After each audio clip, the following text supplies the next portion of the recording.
dernier intervenant pour 3 minutes et ensuite on vote. Oui, bah les 3 minutes, on va voir. Hein. Non, mais non. Non, j'y vais.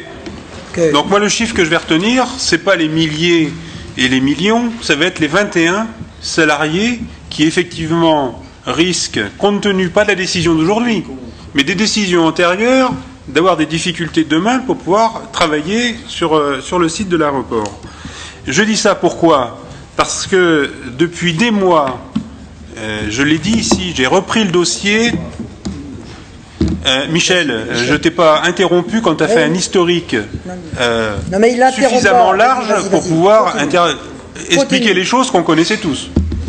Donc, ce que je dis, c'est que j'ai repris, quand on a repris économiquement les éléments, j'ai dit le projet Renaissance, au niveau du groupe, il n'est pas fiable parce qu'il est basé sur des éléments économiques qui ne tiennent pas. Vous nous avez fait d'autres propositions. La dernière proposition qui avait été faite, on réduisait la voilure, on réduisait la... Bon, je continue ou pas ? On réduisait la voilure, nous on a dit pourquoi pas, mais le modèle économique n'est toujours pas bon. Les zones de chalandise n'étaient pas calées comme il faut. Vous avez repris tout à l'heure les liaisons sur le nord de l'Italie et l'Allemagne. Je vous ai prouvé, chiffre à l'appui, qu'aujourd'hui on avait investi dans du TGV et qu'il était plus rapide d'aller en Allemagne en TGV avec la possibilité d'éclatement sur l'ensemble de l'Europe que d'y aller en avion. Bon, j'y peux rien. J'ai pris Internet, hein, j'ai pas été chercher les midi à 14h. Vous auriez licencié les gens plus tôt. Nous on est parti sur l'idée que c'était pas viable, il fallait trouver quelque chose qui fonctionne. Et vous étiez sur un truc, il fallait faire du développement, il fallait que ça soit le Dijon, etc. Ce que je peux regretter, c'est valable pour nous, mais compte tenu des petits soucis que j'ai eus, j'ai pas pu prendre contact. De pas entendre le personnel à un moment donné. Parce que à chaque fois on discute entre nous, et on ne demande pas au personnel qu'est-ce qu'ils pensent de ces projets. Parce que c'était leur avenir quand même. On l'a fait à différentes occasions. On l'a fait avec Voies navigables de France. On l'a fait avec l'AFPA, etc. Là, enfin, en tant que groupe. Là, malheureusement, on n'a pas pu le faire. Mais ça aurait peut-être été intéressant de les écouter. Alors on dit, ils applaudissent, ils n'ont pas le droit d'applaudir. Moi, j'en sais rien, je ne les connais pas. Donc, ils font ce qu'ils veulent. Hein. Mais à un moment donné, c'est leur situation. Donc, il faut comprendre aussi que, voilà, en fonction des débats, ils puissent aussi manifester leur choix. Alors, moi, je ne vais pas revenir sur ces chiffres. Hein. C'est un échec. Mais c'est un échec aussi dans la concertation qu'on peut avoir, nous, entre nous. Moi, je n'ai pas fait d'école d'économie. J'ai une formation syndicale qui m'a amené à faire de l'économie. J'ai pu prouver que, de temps en temps, j'avais un peu raison. Là, effectivement, on n'est pas entendu.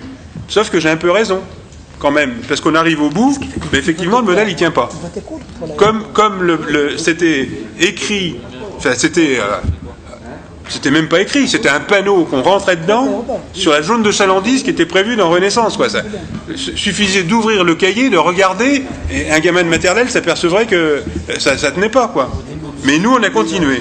Donc, aujourd'hui, on est dans une situation, tu peux toujours lever les bras, c'est la réalité. Aujourd'hui, on est dans une situation, effectivement, quasi de non-retour, puisque les DSP sont annulés. Perspective ou pas sur un autre aéroport, j'en sais rien. Moi, j'attends d'avoir des éléments économiques qui nous prouvent qu'une situation est plus viable qu'une autre. Alors, par contre, compte tenu de ce qui est dit sur les vols privés, moi, j'entends bien que Sanofi, ils ont des soucis pour transporter de temps en temps quelques salariés aux 4 coins de l'Europe. Voilà.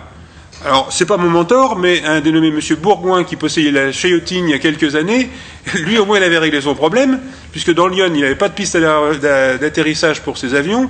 Eh ben, il s'est acheté des avions, il s'est mis un pilote, et puis il s'est débrouillé tout seul. Sanofi n'est pas une petite entreprise, donc qu'elle voyage... Hein.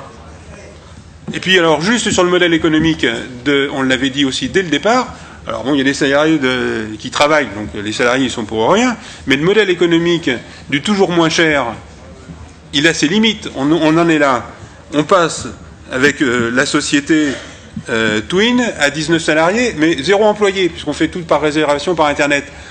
Une petite boutade, on pourrait peut-être demander à l'armée si on a un avion cargo en mettant quelques sièges en bois au milieu, ça te coûterait peut-être un petit peu moins cher aussi. Voilà, c'est la boutade. Mais bon, à un moment donné, voilà. Moi, je suis un peu surpris quand même, parce que de tourner vers les salariés, parce qu'il y a longtemps qu'il y aurait plus de salariés, vu que vous avez toujours voté contre.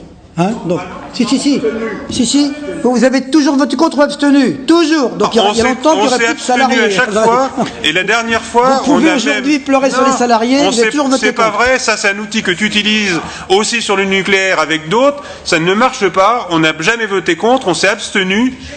Eh ben, oui, on peut les ressortir. Ben, je les ai vérifiés avant. On s'est abstenu. Je les ai vérifiés avant. On s'est abstenu. Ben, vous n'avez pas voté pour, hein, d'accord. Hein. Bon. Pas voter pour, c'est pas voter contre. Donc vous n'allez pas pleurer aujourd'hui sur le sort des salariés parce que ça vous va mal. Mais oui, t'as raison. Mais oui, vous avez raison, Monsieur le Président. Monsieur François.